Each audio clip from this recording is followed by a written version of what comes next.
الحمد لله الحمد لله رب العالمين والعاقبة للمتقين والصلاة والسلام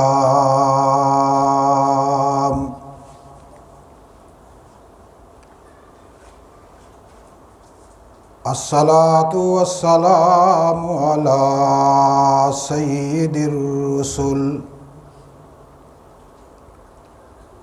سيد الرسل وخاتم النبيين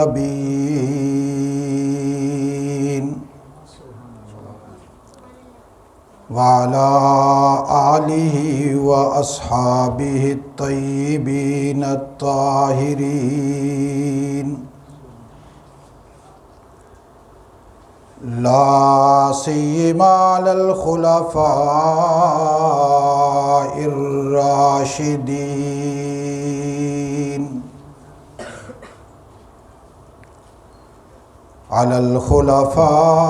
الراشدين المهديين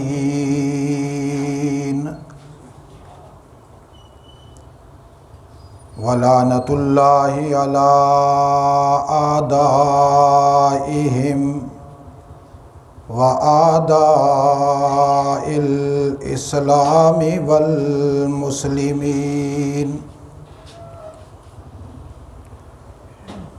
أما بعد أعوذ بالله من الشيطان الرجيم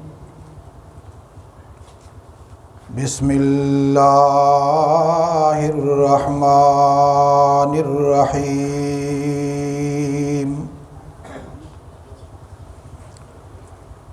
لقد كان لكم في رسول الله أسوة حسنة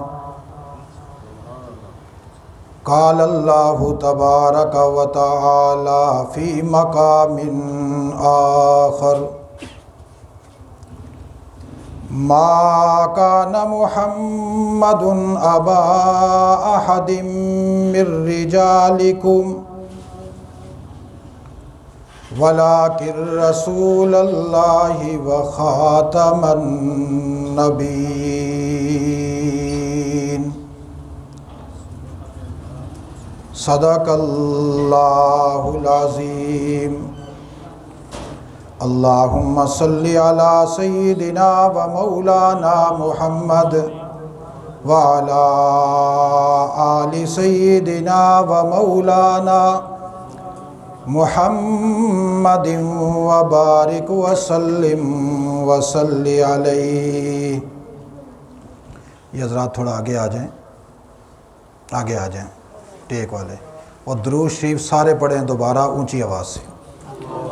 اللہم صلی علی سیدنا و مولانا محمد وعلی آل سیدنا و مولانا محمد وبارک وسلم وصلی علیہ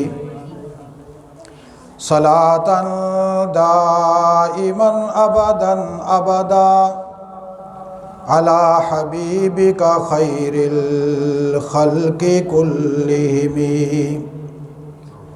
هو الحبیب الذی ترجى شفاعته لكل حول من الأحوال مقتحم.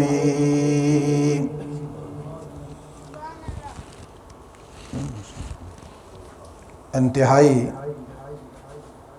ذی احترام آج کی اس روحانی دعوتی اصلاحی نشست میں شریک تمام اہل علم علماء اکرام اور سامعین گرامی قدر، ہم سب اللہ کے رسول صلی اللہ علیہ وسلم کے ساتھ اپنی محبت اور نسبت کا اظہار کرنے کے لیے یہاں جامع مسجد اسماعیل، جس کے بانی اور منتظم ہیں مولانا مفتی شعیب احمد صاحب، ان کی اس مسجد میں جمع ہیں ان کی دعوت پر۔ دعا ہے رب ذوالجلال کے دربار لجپال میں کہ وہ ہم سب کا یہاں آنا قبول فرمائے، اور ان کے اس اخلاص کو قبول فرماتے ہوئے ہم سب کی نجات کا ذریعہ بنے۔ یہاں پر بہت سارے اہل علم علماء اکرام دائیں بائیں بیٹھے ہیں، اور آپ سارے حضرات بھی ہیں۔ اب میں علماء اکرام کا بھی سب کا نام لیتا جاؤں، اس میں بھی کافی وقت لگے گا،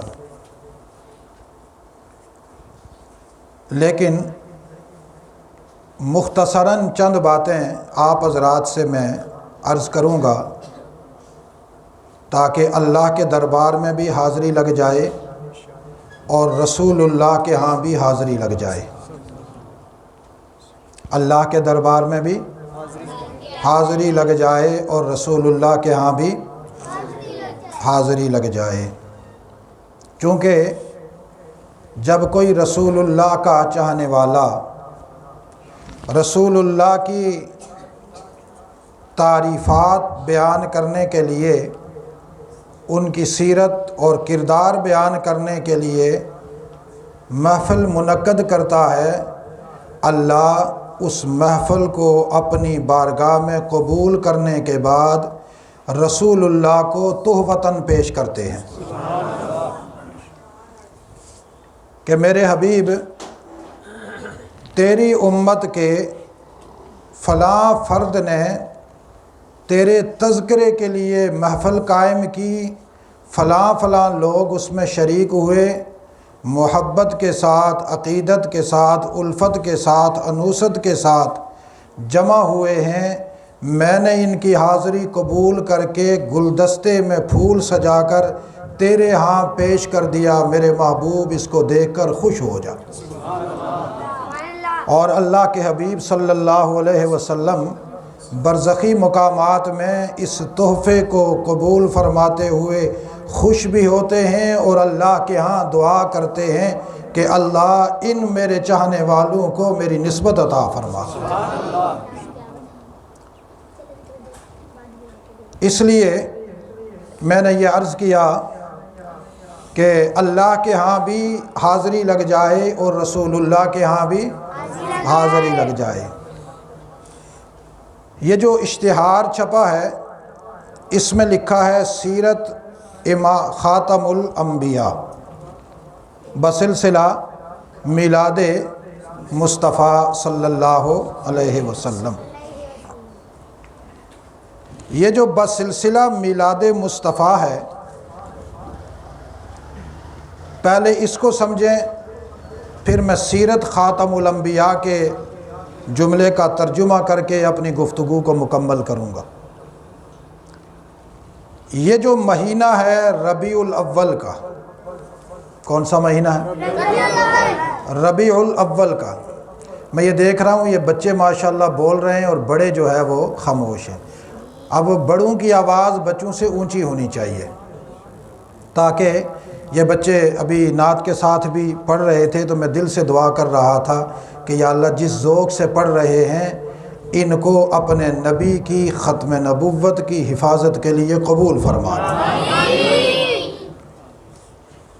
تو آپ بولیں گے، آپ کے لیے بھی دعا کروں گا، اور اس محفل میں دعا رد نہیں ہوگی، انشاءاللہ قبول ہوگی۔ جس مہینہ میں ہم ہیں یہ مہینہ کون سا ہے؟ ربیع الاول۔ ربیع کا معنی ہے بہار، اول کا معنی پہلی۔ آپ جانتے ہیں کہ ماہ ربیع الاول میں اللہ کے رسول صلی اللہ علیہ وسلم کی پیدائش ہوئی۔ کیا ہوئی؟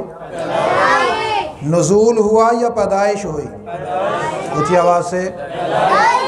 حضور پیدا ہوئے ربیع الاول میں۔ اللہ نے اس مہینے کا نام رکھوا دیا ربیع الاول، تاکہ دنیا کو یہ پتہ چلے کہ اس دنیا میں بہت بہاریں آئی ہیں، بہت بہاریں آئی ہیں، لیکن وہ کوئی بہار ایسی بہار نہیں تھی جس کو دنیا کی پہلی بہار کہا جائے۔ یہ محمد مصطفیٰ کے آنے سے اتنی بڑی بہار دنیا میں آئی کہ اس بہار کو بہار اول کہا جانے لگا، کہ دنیا میں سب سے پہلی مرتبہ جو بہار آئی وہ محمد الرسول اللہ کے پیدا ہونے سے آئی ہے۔ اب اسی مہینہ میں اللہ کے رسول صلی اللہ علیہ وسلم کا وصال پرملال ہے،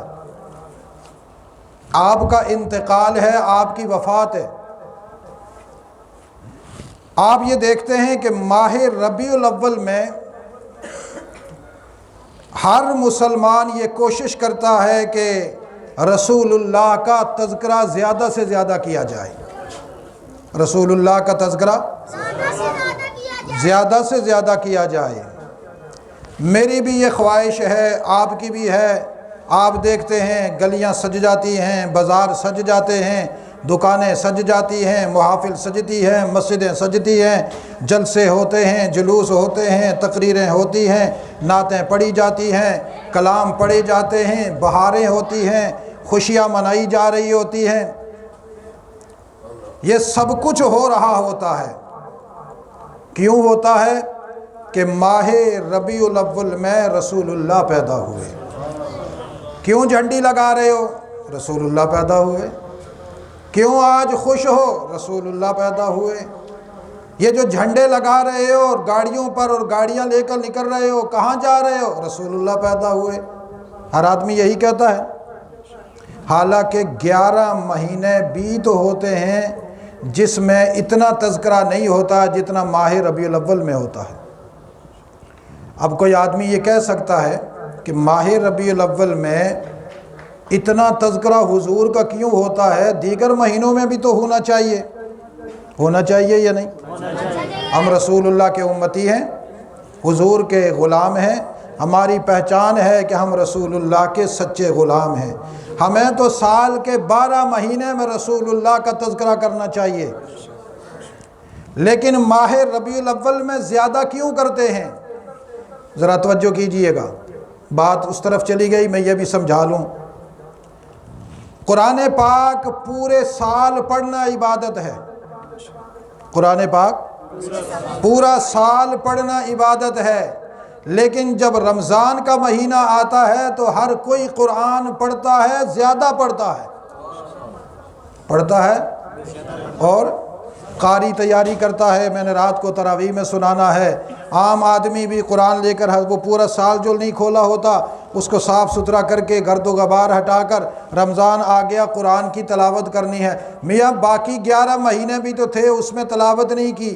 کہتے ہیں بات یہ ہے کہ ماہ رمضان ہے، نزول قرآن کا مہینہ ہے، ہم اگر پورا سال بھی تلاوت کرتے رہے لیکن رمضان میں اس لیے تلاوت بڑھا دیتے ہیں، اس میں قرآن نازل ہوا اور اس ماہ میں جو قرآن پڑھتا ہے اس کا ثواب بھی بڑھ جاتا ہے۔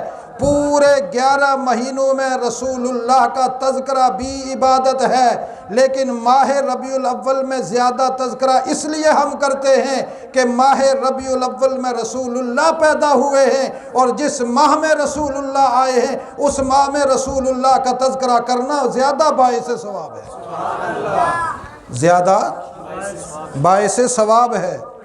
اس لیے یہ عام طور پر کوئی کہتا ہے سیرت محمد الرسول اللہ، کوئی کہتا ہے میلاد مصطفیٰ، کوئی کہتا ہے مقصد میلاد مصطفیٰ۔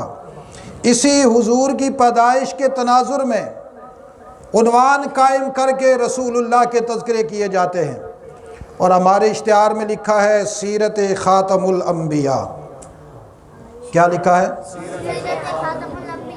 سیرت کا معنی ہے لغتاً حالت۔ کیا معنی ہے؟ رویہ، حالت، رویہ، چلنا، یہ سیرت کو کہتے ہیں۔ لیکن اصطلاح میں سیرت کا معنی ہے محمد الرسول اللہ کی ساری زندگی۔ اصطلاح میں اس جملے کو ذرا نوٹ کریں، پھر میں بات سمجھاؤں ذرا۔ حضور صلی اللہ علیہ وسلم کی ساری زندگی۔ اب سیرت کا معنی ہے حالت، رویہ، کردار، چلنا، کسی آدمی کی زندگی کے حالات، سوانح۔ لیکن جب سیرت کا لفظ ہم پڑھتے ہیں، چاہے وہ عربی والی سیرت ہو یا فارسی والی، جو بھی آدمی دیکھتا ہے سیرت کا لفظ لکھا ہوا نظر آئے تو فوراً آگے نبی لکھا ہوا ہو یا نہ ہو، محمد الرسول اللہ لکھا ہوا ہو یا نہ ہو، لفظ سیرت سے ہی پتہ چل جاتا ہے کہ سیرت سے مراد ہے محمد الرسول اللہ کی زندگی۔ سیرت سے مراد کیا ہے؟ اسی لیے کب کسی کتاب پہ لکھا ہو نا سیرت کی کتاب، تو اس کا یہ مطلب نہیں ہے کہ فلاں شخص کی سیرت، بلکہ یہاں تک ہے کہ جس آدمی نے سیرت کی کتاب لکھی، اگر سیرت کی اضافت اس کی طرف کر کے کتاب کا نام رکھا گیا، تب بھی مصنف کی ذات وہاں مراد نہیں ہوتی، وہاں رسول اللہ کی ذات مراد ہوتی ہے۔ مثلا ہمارے یہاں سیرت کی کتاب ہے سیرت ابن حشام، ابن حشام کی سیرت، ترجمہ یوں بنے گا، لیکن اس کا مطلب یہ ہے کہ ابن حشام نے جو سیرت محمد الرسول اللہ لکھی ہے وہ کتاب ہے۔ یہاں پر بھی جب سیرت کا لفظ آئے گا تو مطلب ہوگا رسول اللہ کی سیرت۔ اس لیے سیرت کا لفظ خاص ہو گیا کس کے ساتھ؟ حضور صلی اللہ علیہ وسلم کے ساتھ۔ اب اگر کوئی آدمی کہے کہ فلاں کی سیرت فلاں کی سیرت، وہ معنی مراد نہیں ہوگا۔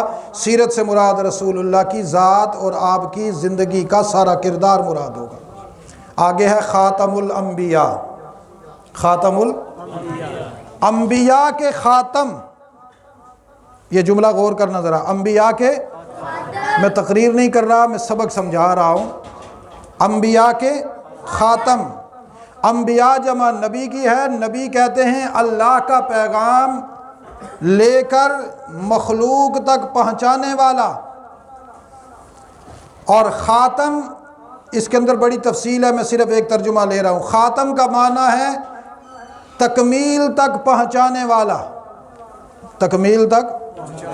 انبیاء کی نبوت جس پر جا کر تکمیل تک پہنچی اور انبیاء کی نبوت ختم ہوئی، اس ذات کی سیرت، اس ذات کی سیرت، خاتم الانبیاء، انبیاء کے خاتم۔ اب یہ جو خاتم ہے اس کا معنی یہ ہے ختم کرنے والے۔ کیا معنی ہے؟ ختم کرنے والے۔ انبیاء کی نبوت کے خاتم، جتنے نبی آدم سے عیسیٰ تک آئے، ان سب نبیوں کی نبوت ان سے پہلے ہے، یہ ان کے بعد آئے۔ اب سارے نبیوں کی نبوت ان سے پہلے ختم ہو گئی، یہ آخری نبی ہیں، آپ کے بعد کوئی اور نبی نہیں آئے گا، آپ کے بعد کوئی اور نبی۔ اور یہ ترجمہ خود اللہ کے رسول نے کیا ہے، یہ ترجمہ میں نہیں کر رہا، کون کس نے کیا ہے؟ اللہ کے رسول نے کیا ہے۔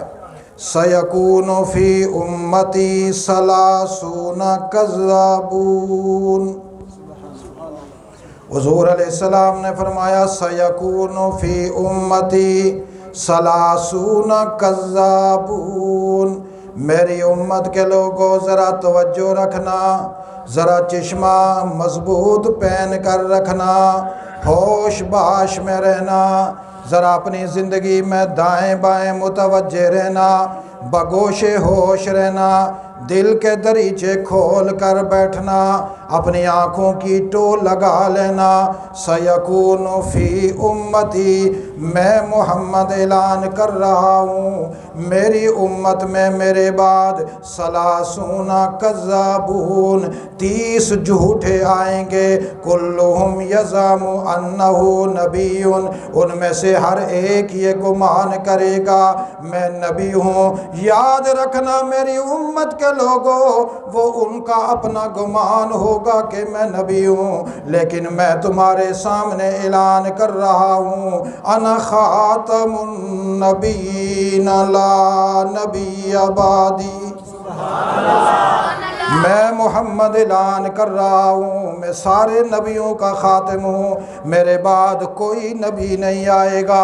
اگر تم دیکھو کوئی جھوٹا کھڑے ہو کر کہتا ہے میں نبی ہوں، تو اعلان کر دینا ہمارے نبی حضرت محمد الرسول اللہ ہے، اعلان کر دینا آخری نبی تو محمد الرسول اللہ ہے۔ میں محمد تمہیں بتلا کے جا رہا ہوں میں سب نبیوں کا خاتم ہوں، سب نبیوں کے آخر میں آیا ہوں، سب نبیوں کی نبوت مکمل ہو چکی، اور اللہ کی نعمت ختم نبوت والی میری ذات پہ آئی ہے۔ میں نے نبوت کے عنصر کو مکمل کر دیا ہے، میرے بعد اگر کوئی نبوت کا دعویٰ کرے اس کو کذاب تو کہنا، نبی نہ کہنا، اسے اونچی آواز سے کذاب۔ اس کا چہرہ بے شک نورانی ہو، سر پہ پگڑی ہو اور بڑا رنگین چشمہ پہنا ہوا ہو، خوشبودار لباس خوشبو لگا کر آیا ہو، اور گمان کرے میں نبی ہوں۔ تمہاری زبان پہ ہونا چاہیے کذاب ہے، تمہاری زبان پہ کذاب ہے، اس لیے کہ سچ یہ ہے کہ میں محمد کہہ رہا ہوں میرے بعد کوئی نبی نہیں، میرے بعد حضور کے بعد کوئی نبی آ سکتا ہے؟ اب یہ جو مرزا تھا نا، مرزا غلام انگریز، اس کو لوگ کہتے ہیں غلام احمد، یہ احمد غلام احمد نہیں تھا، یہ غلام انگریز تھا، یہ جملہ یاد رکھنا۔ کیا نام تھا؟ غلام انگریز قادیانی۔ اس نے حقیقت الوحی میں لکھا ہے کہ خاتم کا معنی ہے مہر۔ کیا معنی ہے؟ یہ میں اس لیے بات سمجھا رہا ہوں تاکہ آپ کے عقیدے میں یہ بات بیٹھ جائے اور آپ یہ جملہ آج یاد کر کے جائیں اور آپ کو ختم نبوت کا مسئلہ بھی سمجھ میں آئے۔ خاتم کا معنی ہے مہر، اور عربی میں ہوتا بھی ہے، خاتم کا معنی مہر ہے۔ حضور خاتم کہتے ہیں، حضور خاتم النبیین ہے۔ یہ جو نبوت والی مہر ہے یہ پہلے اللہ کے پاس تھی، اللہ جس کو چاہتے اس کو نبی بناتے، آخر میں حضور علیہ السلام کو اللہ نے وہ مہر دی ہے اور آپ خاتم النبیین ہو گئے۔ اب نبیوں والی مہر حضور کے پاس ہے، حضور جس کو چاہیں وہ مہر لگا کر نبی بنا دیں۔ اب حضور جس کو چاہیں مہر لگا کر نبی بنا دیں، لیکن وہ جو نبی حضور کی مہر سے بنے گا اس کے لیے شرط یہ ہے کہ وہ حضور کا امتی ہوگا۔ شرط کیا ہے؟ وہ اپنے آپ کو امتی کہلائے گا، یہی قرآن پڑھے گا، یہی حدیث پڑھے گا، یہی دین پھیلائے گا، لیکن حضور کی مہر سے اس کو مقام نبوت ملے گا۔ اب اگر کوئی مرزائی آپ کے پاس ہو اور وہ کہے جی ہم تو حضور کو خاتم النبیین مانتے ہیں اس لیے کہ آپ کے پاس مہر ہے، ہم جو مرزا صاحب کو نبی مانتے ہیں وہ اس طرح تو نہیں مانتے کہ حضور کے علاوہ کوئی شریعت لے کر آئے ہیں، یہ بھی امتی جیسے آپ اور میں امتی ہیں، لیکن حضور کی اتباع سے اور حضور کی روحانی نظر سے اللہ نے ان کو یہ مقام دیا ہے کہ یہ نبی بن گئے۔ تو یہ سچ ہوگا یا جھوٹ ہوگا؟ اونچی آواز سے جھوٹ ہوگا۔ کیوں؟ اس لیے کہ حضور نے فرمایا کہ میری امت میں 30 جھوٹے آئیں گے، 30 جھوٹے کذاب، جو جھوٹ میں ملکہ عتم رکھتے ہوں گے اور وہ اپنی نبوت کو بڑے دلائل میں پرو کر پیش کریں گے۔ میں محمد کہتا ہوں میں خاتم النبیین ہوں، میرے بعد کوئی امتی نبی بھی نہیں آ سکتا، صاحب شریعت نبی بھی نہیں آ سکتا، صاحب وحی نبی بھی نہیں آ سکتا، سادہ نبی بھی نہیں آ سکتا، وی آئی پی نبی بھی نہیں آ سکتا۔ نبوت کا دروازہ بند ہو چکا ہے، قیامت تک نام میرا لکھا جائے گا، جہاں خدا کا نام ہوگا اس کے بعد بے محمد کا نام ہوگا۔ اسی لیے ہم جہاں پر بھی اللہ کا نام لکھتے ہیں تو ساتھ کیا لکھتے ہیں؟ مسجدوں میں آپ دیکھتے ہیں نا، یا اللہ آگے کیا لکھا ہوا ہوتا ہے؟ اللہ ربنا محمد نبینا، اللہ رب العالمین محمد رحمت للعالمین، یہ لکھا ہوا ہوتا ہے۔ اور جہاں کلمہ لکھا ہوا ہوتا ہے لا الہ الا اللہ، آگے لکھتے ہیں محمد الرسول اللہ۔ اس کا معنی یہ ہے کہ ہم قیامت تک یہ اعلان کریں گے کہ اللہ نے جتنے نبی بھیجے ان نبیوں میں سب سے آخری نبی حضرت محمد الرسول اللہ ہے۔ سب کہو صلی اللہ علیہ وسلم۔ اب آج کی اس گفتگو کا ایک سبق تو یہ ہو گیا، حضور سارے نبیوں کے خاتم ہیں، حضور سارے نبیوں کے، آپ پر نبوت۔ اچھا چلو مرزا صاحب والا معنی ہی کر لیتے ہیں، خاتم کا معنی مہر ہے۔ تو مہر کاغذ پہ لگائی جاتی ہے یا بندے پہ لگائی جاتی ہے؟ بولو۔ اور مہر کہاں لگتی ہے؟ خط کے شروع میں لگتی ہے یا آخر میں لگتی ہے؟ تحریر کے درمیان میں لگتی ہے یا شروع میں لگتی ہے؟ تحریر لکھی جاتی ہے، لکھنے کے بعد آخر کا مقام آتا ہے، جب پورا وہ عنوان بند کر کے اس کو ختم کر کے آخر میں مہر لگا دی جاتی ہے کہ اس کے بعد جو تحریر آئے گی اس کا اس اوپر والی تحریر سے کوئی حصہ کے ساتھ کوئی اس کا تعلق نہیں ہے، وہ جعلی ہوگی، وہ کسی نے اپنی طرف سے ڈالی ہوگی، ورنہ اس پیڈ پر جو تحریر صاحب تحریر کی طرف سے ہے اس کے بعد مہر لگ چکی ہے، اب اس کے بعد کسی اور تحریر کا اعتبار نہیں ہے۔ اب حضور اگر مہر والے نبی ہیں تو یہ نبوت کے عنوان کے آخر میں جا کر لگی ہے۔ اس کے بعد اس مہر کے بعد اگر کوئی نیچے تحریر لگا کر کہے کہ ہاں جی فلاں بھی نبی ہے فلاں بھی نبی ہے، ہم کہیں گے یہ تحریر جعلی ہے، اس لیے کہ اس مہر کے بعد لگائی گئی ہے۔ مہر کے بعد جو اپنی تحریر رکھے گا وہ کذابوں کی تحریر تو ہوگی، صدیقوں کی تحریر نہیں ہوگی، وہ کذابوں کی تحریر ہوگی، سچوں کی تحریر نہیں ہے۔ حضور خاتم النبیین ہے، آپ کی سیرت، اور حضور خاتم النبیین ہیں، اس پر بڑی لمبی گفتگو ہو سکتی ہے۔ مجھے احساس ہے، مجھے خود بھی گھٹنوں میں درد ہو رہا ہے، سردی کی وجہ سے آپ بھی تھکے ہوئے ہیں، میں اسی بات کو اور مختصر کر رہا ہوں۔ حضور کون ہیں؟ آپ کے بعد کوئی نبی، اور پھر حضور صلی اللہ علیہ وسلم جب آخری نبی ہیں، آپ کے بعد کوئی نبی نہیں، تو ہمارے لیے کوئی رول ماڈل اس کے بعد ہوگا؟ کوئی ہمارے لیے رہنما ہوگا؟ حضور کے ہوتے ہوئے اگر ہم کسی اور کی طرف دیکھیں تو یہ ہمارے لیے جائز ہوگا؟ مجھ سے اکثر لوگ پوچھتے ہیں کہ بھائی آپ اپنا تعارف کروائیں، تو میں اس وقت تعارف یوں کرواتا ہوں کہ میں حضور کا امتی ہوں۔ بولو، حضور کا امتی نہیں، آپ کا نام کیا ہے؟ میرا نام ناصر محمود ہے۔ ہو کون؟ حضور کا امتی۔ آپ سے بھی کوئی پوچھے کہ آپ کون ہو، کہو غلام محمد الرسول اللہ۔ کون ہے؟ یہ تعارف کیوں کروانا ضروری ہے؟ یہ اس لیے ضروری ہے کہ جس ماحول سے ہم گزر رہے ہیں، اس ماحول میں ڈاکو نے اپنے مختلف انداز میں ڈاکہ زنی کی ہے، اور حضور کے نام کو مٹانے کے لیے تعلیم کے نام پر، تہذیب کے نام پر، ثقافت کے نام پر، تمدن کے نام پر، دولت کے نام پر، اقتدار کے نام پر، شہرت کے نام پر، ترقی کے نام پر مسلمانوں کو رسول اللہ سے دور کر کے رکھا ہے۔ یہاں تک کہ کوئی آدمی حضور کے کسی عمل کو اگر اختیار کرے تو وہ اپنے چھوٹے سے ماحول میں بھی عیب سمجھتا ہے۔ اس لیے ہم پر یہ ضروری ہے کہ جہاں پر بھی کھڑے ہوں، کوئی ہم سے پوچھے تم کون ہو تو ہم کہیں حضور کے غلام ہیں۔ کون ہیں؟ حضور کے امتی ہیں۔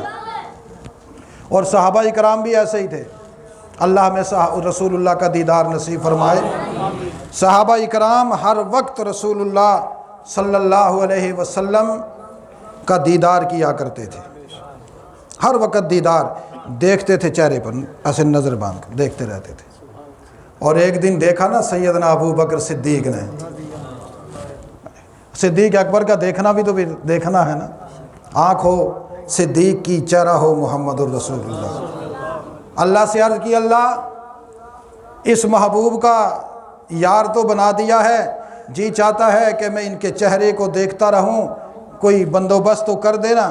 اللہ نے کہا ابو بکر تیرے ارمان میں نہ پورے کروں تو کون پورا کرے گا، جا میرا ختم نبوت والا خوبصورت نبی ساتھ لے جا، جا کر غار سور میں بیٹھ جا اور اپنی جھولی پھیلا، صاحب ختم نبوت کو اپنے جھولی میں لٹا، چہرہ اپنے منہ کی طرف کر، اور پھر 3 دن تک اس کے چہرے پہ نظر جما کر دیکھتا رہے۔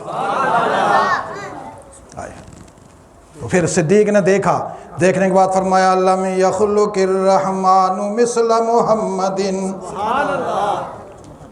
غور کرنا، لم یخلق الرحمن مثل محمد ابدا وعلمی انہ لا یخلق۔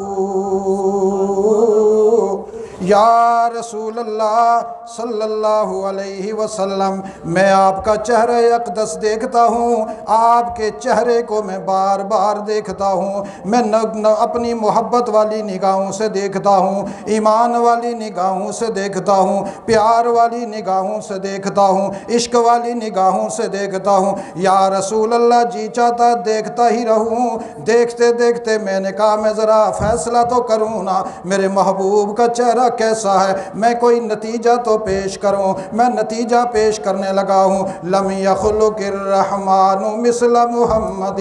او کائنات کے لوگوں غور کرنا، وہ رحمان اللہ ہے، اس نے ساری کائنات بنائی، ساری کائنات کو خوبصورتیاں دی، ساری کائنات کو محاسن دیے، ساری کائنات کو حسن دیے، ان سب کے حسن ایک طرف میں محمد کو دیکھتا ہوں تو میں یہ فیصلہ کرنے پہ مجبور ہو جاتا ہوں جیسے محمد الرسول اللہ کو اللہ نے پیدا کیا، ان جیسا کوئی پیدا ہی نہیں کیا۔ اللہ کی مخلوق میں محمد الرسول اللہ جیسا کوئی نہیں پیدا ہوا، ابدم و علمی انہو لا یخلق۔ میں ماضی میں سارے انبیاء کو دیکھ سوچتا ہوں اور رسول اللہ پہ پہنچتا ہوں، ماضی میں بھی کوئی ایسا پیدا نہیں ہوا، اور میں جانتا ہوں انہو لا یخلق، قیامت تک مائیں بچے جنتی رہیں گی اور بڑے حسین و جمیل بچے دنیا میں آتے رہیں گے، بڑے بڑے اولیاء آئیں گے، بڑے بڑے بزرگ آئیں گے، صلحاء آئیں گے، حسن کے مہر و مرکز آئیں گے، لیکن محمد جیسا کوئی بھی پیدا نہیں ہوگا۔ کیوں؟ اس لیے کہ اللہ نے پیدا ہی نہیں کیا۔ اللہ نے پیدا کیوں کرنا تھا، اس کیسے پیدا کرنا تھا، وہ تو اللہ کا آخری نبی ہے۔ اللہ نے اپنے نبی کی سیرت پر بھی اختتام کر دیا اور آپ کے حسن پر بھی اختتام کر دیا۔ اسی لیے ایک عاشق صادق کہتا ہے، سیرت یزداں صورت آدم صلی اللہ علیہ وسلم۔ یہ پڑھو میرے ساتھ سارے، سیرت یزداں صورت آدم صلی اللہ علیہ وسلم، حسن مکمل عشق مجسم صلی اللہ علیہ وسلم، شاہ مدینہ مالک بطحا نازش دنیا عزیز عقبا کون مکان کے صدر مکرم صلی اللہ علیہ وسلم، صلی اللہ علیہ وسلم، صلی اللہ علیہ وسلم، صلی اللہ علیہ وسلم۔ دوش پہ کمبل گھر میں فاقے، دوش پہ کمبل گھر میں فاقے، نظر و سخا جو خزانے آئے۔ دوش پہ کمبل گھر میں فاقے، نظر و سخا جو خزانے آئے، کیسے فقر و شاہی باہم صلی اللہ علیہ وسلم، صلی اللہ علیہ وسلم۔ نور نبوت قبل از آدم، سارے نبیوں کے خاتم، نور نبوت قبل از آدم، سارے نبیوں کے پھر خاتم، وَأَنَا نَبِيٌّ، حضور علیہ السلام نے فرمایا کنت نبیًا، میں اللہ کا نبی تھا، والآدم بین الماء والتین، جب آدم پانی اور مٹی کے درمیان میں تھے اللہ نے مجھے اس وقت اپنے قانون قدرت میں اور قانون علم میں نبی لکھ دیا تھا۔ اس لیے فرماتے ہیں مفتی جمیل احمد تھانوی کہ نور نبوت قبل از آدم، سارے نبیوں کے پھر خاتم، سب سے آئے ہائے ہائے کیسے اشاق گزرے ہیں، اللہ اللہ، سب سے مقدم، سب سے آخر، سب کے مقدم صلی اللہ علیہ وسلم، سب سے آخر، سب کے مقدم، سب سے آخر، سب کے مقدم صلی اللہ علیہ وسلم۔ تو پھر کیوں نہ صدیق اکبر کہتے لم یخلق الرحمن مثل محمدی۔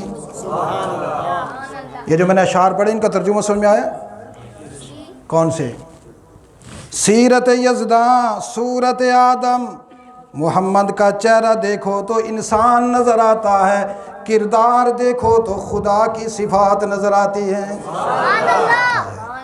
چہرہ دیکھو تو آدم نظر آتا ہے، کردار دیکھو تو خدائی صفات نظر آتی ہیں۔ حسن مکمل، عشق مجسم، ساری دنیا کا حسن بھی ان میں مکمل ہو گیا اور عاشقوں کا عشق بھی ان میں مکمل ہو گیا۔ جس نے محمد کو دیکھا وہ دنیا کے سارے حسنوں کو بھول گیا، جس نے محمد کو دیکھا وہ عشق کرنا بھول گیا۔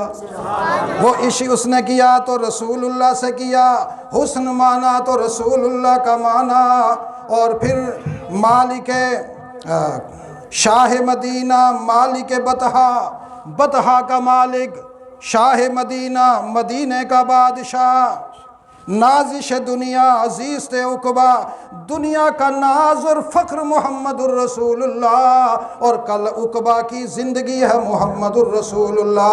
جس نے دنیا میں محمد الرسول اللہ کو دیکھ لیا، محمد الرسول اللہ دنیا کا حسن بھی ہے، دنیا کا ناز بھی ہے، دنیا کا نازش بھی ہے، دنیا کی اونچائی بھی ہے، دنیا کی رفعت بھی ہے۔ محمد کے دامن سے جو جڑ گیا وہ اونچا ہو گیا، اور مزے کی بات یہ ہے جب عقبہ میں جائے گا تو عقبہ کی زندگی ملتی ہے تو محمد سے ملتی ہے۔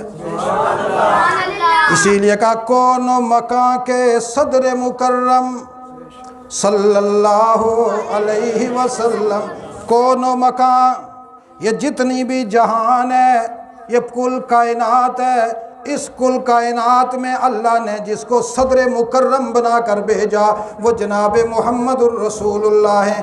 اسی لیے اللہ نے عالم مثال میں واقعہ معراج میں انبیاء اکرام کے اجساد مثالیہ کو جمع کر کے اور بیت المقدس میں بھی اور آسمانوں میں بھی ملاقاتیں کروا کر آگے محمد الرسول اللہ کو کھڑا کر کے سارے نبیوں کو پیچھے کھڑا کر کے فرمایا محمد ان کی امامت کروا، تاکہ دنیا پر یہ بات واضح ہو جائے کون مکان کے صدر مکرم، کون مکان کے صدر مکرم صلی اللہ علیہ وسلم۔ تو پھر میں آتا ہوں لم یخلق الرحمن مثل محمد ابدا وعلمی انہ لا یخلق، میرا بھی عقیدہ ہے کہ اللہ نے حضور جیسا کوئی پیدا نہیں کیا، یا کیا ہے؟ حضور جیسا کوئی پیدا نہیں، قیامت تک پیدا بھی نہیں ہوگا۔ کیوں پیدا نہیں ہوگا؟ قرآن کہتا ہے ما کان محمد ابا احد من رجالکم ولکن رسول اللہ وخاتم النبیین وکان اللہ بکل شیء علیما۔ صحیح ہے؟ آیت صحیح پڑھ رہا ہوں؟ صحیح، حافظ صاحب پڑھ ما کان محمد ابا احد من رجالکم ولکن رسول اللہ، پڑھو یہ جملہ، ولکن رسول اللہ، ولکن رسول اللہ، ولکن رسول اللہ، وخاتم النبیین، میری روحانی نعمتوں میں سب سے بڑی آخری نعمت تھی ختم نبوت، میں نے اپنی مخلوق میں محمد الرسول اللہ کو عطا کی۔ محمد کا جسم بھی میں نے ایسا بنایا، سیرت بھی ایسی بنائی، کردار بھی ایسا بنایا، مقام بھی ایسا بنایا کہ ختم نبوت والی ڈگری جس پیشانی پہ سجتی تھی وہ میں نے محمد الرسول اللہ کی پیشانی میں سجا کر دنیا میں بھیج دیا۔ میرا بھی اعلان ہے، اس دنیا میں سب سے آخری محمد الرسول اللہ نبی بن کر آئے۔ اب کوئی نبی بن نہیں سکتا، پھر نبیوں جیسا کوئی کیسے پیدا ہوگا؟ ہو سکتا ہے؟ اس لیے حضور ہمارے، اونچی آواز سے، حضور کے بعد کوئی آئے گا؟ حضور کے بعد آئے گا تو ابو بکر صدیق آئے گا، حضور کے بعد آئے گا تو عمر فاروق آئے گا، حضور کے بعد آئے گا تو عثمان ذو النورین آئے گا، علی المرتضیٰ آئے گا، حسن مجتبیٰ آئے گا، معاویہ بن ابی سفیان آئے گا، عبد الرحمن ابن عوف آئے گا، عبداللہ ابن مسعود آئے گا، بلال آئے گا، ابو ہریرہ آئے گا، سلمان آئے گا، معاذ بن جبل آئے گا، خالد بن ولید آئے گا، اور نعمان بن بشیر آئے گا، عمرو بن عاص آئے گا، اور یہ وہ جلیل القدر صحابہ اکرام ہیں۔ ابو عبیدہ ابن الجراح آئے گا جو زمین پر کھڑے ہو کر اعلان کریں گے، لوگوں محمد الرسول اللہ اللہ کا دین مکمل کر کے جا چکے ہیں، اب قیامت تک جو کچھ چلے گا وہ محمد کی سیرت کی روشنی میں چلے گا۔ ہم صحابہ یہ گواہی دے رہے ہیں، حضور کی سیرت کو اپنا کر قیامت تک سیرت چلے گی تو محمد کی چلے گی۔ قیامت تک سیرت چلے گی تو کس کی چلے گی؟ تو پھر حضور کی سیرت ہمارے لیے مشعل راہ ہے۔ کیا ہے؟ اب آخری بات میں کرنے لگا ہوں، حضور کی جو سیرت ہے وہ ہے کیا؟ حضور کی سیرت حضور کی زندگی ہے، جو کچھ حضور نے کیا، ایسا ہی ہے نا؟ اب اگر ہم یوں کہیں کہ حضور صلی اللہ علیہ وسلم نے یہ فلاں مقام پر یوں کیا، یہ حضور صلی اللہ علیہ وسلم کا ایک طریقہ تھا، ہمارے لیے کرنا ضروری نہیں ہے۔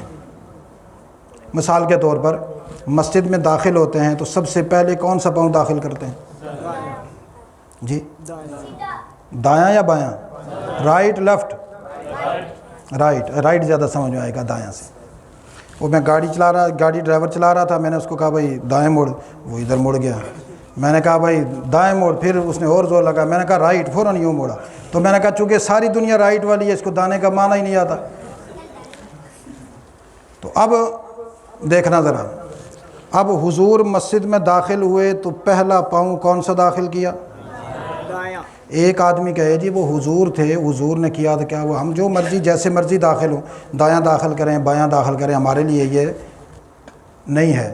آپ مجھے بتائیں یہ حضور صلی اللہ علیہ وسلم کی امت کا فرد ہوگا؟ کسی آدمی سے غلطی ہو جائے، غلطی سے وہ بایاں پاؤں اندر داخل کر لے اور دایاں، وہ ایک الگ بات ہے، لیکن وہ کہے کہ نہیں جو رسول اللہ نے کیا تھا وہ ہمارے لیے ضروری نہیں ہے۔ آپ میں سے کوئی آدمی اس کے بارے میں اپنی رائے دے دے کہ کیا وہ مسلمان رہے گا؟ سادہ سا آدمی ہوگا، مزدور آدمی ہوگا، وہ کہے گا بھائی اس نے حضور کی سنت کا انکار کر دیا ہے۔ کیا کر دیا ہے؟ آج اب بیت الخلاء جا رہے ہیں تو بیت الخلاء میں کون سا پاؤں پہلے اندر داخل کرتے ہیں؟ بایاں۔ اللہ کے رسول نے طریقے بتائے ہمیں۔ ایک صحابی تھے، ان کو ایک یہودی نے طعنہ دیا کہ بات سنا ہے محمد الرسول اللہ تمہارا نبی ہے اور مجھے کسی نے بتایا وہ تمہیں پیشاب کرنے کے طریقے بتاتا ہے۔ اس نے کی طنز، صحابی نے یوں دیا، ہاں الحمدللہ میرا نبی مجھے پیشاب کرنے کے طریقے بتاتا ہے۔ اس کا چہرہ پھک ہو گیا، ماند پڑ گیا، رنگ پھیکا پڑ گیا۔ میں نے تو طنزاً کہا یہ فخر کے ساتھ کہتا ہے، آسمانوں سے تقدیر مسکرا کر کہنے لگی او بے وقوفو تمہیں کیا معلوم، جو رسول اللہ کے غلام ہوتے ہیں وہ رسول اللہ سے پیشاب کرنے کے طریقے بھی سیکھتے ہیں اور اس پر ناز بھی کرتے ہیں، اور وہ دنیا میں یوں حضور کی سنت کو اپنا پر اس پر ناز کرتے ہیں، میں عرش برین پر اس غریب انسان پر ناز کرتا ہوں۔ اللہ وہاں ناز کرتے ہیں۔ اس لیے جس دور سے ہم گزر رہے ہیں یہ جدید تہذیب کا دور ہے۔ کون سا دور ہے؟ جدید تہذیب نے سنت محمد الرسول اللہ کو مٹانے کی قسم کھائی ہے۔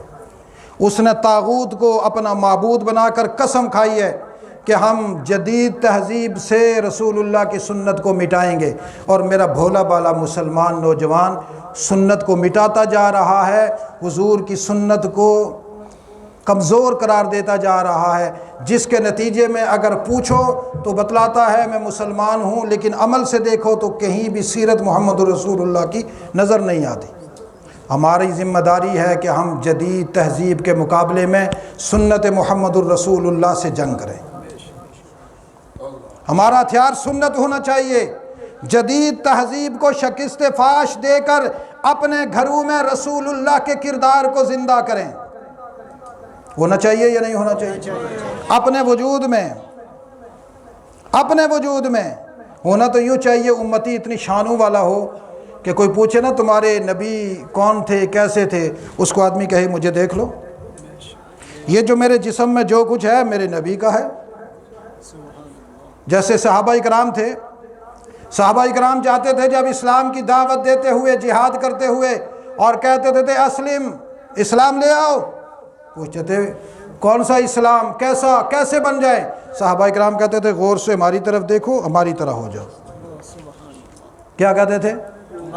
یہ نہیں کہ ہمارے ساتھ چلو، ہم مدینے لے جائیں گے، رسول اللہ صلی اللہ علیہ وسلم کا دیدار کروائیں گے، پھر حضور کو دیکھ کر ان جیسے بن۔ کیا کہتے تھے؟ ہماری طرح۔ ہر امتی حضور جیسا بنے۔ جدید تہذیب کا مقابلہ رسول اللہ کی سنت سے۔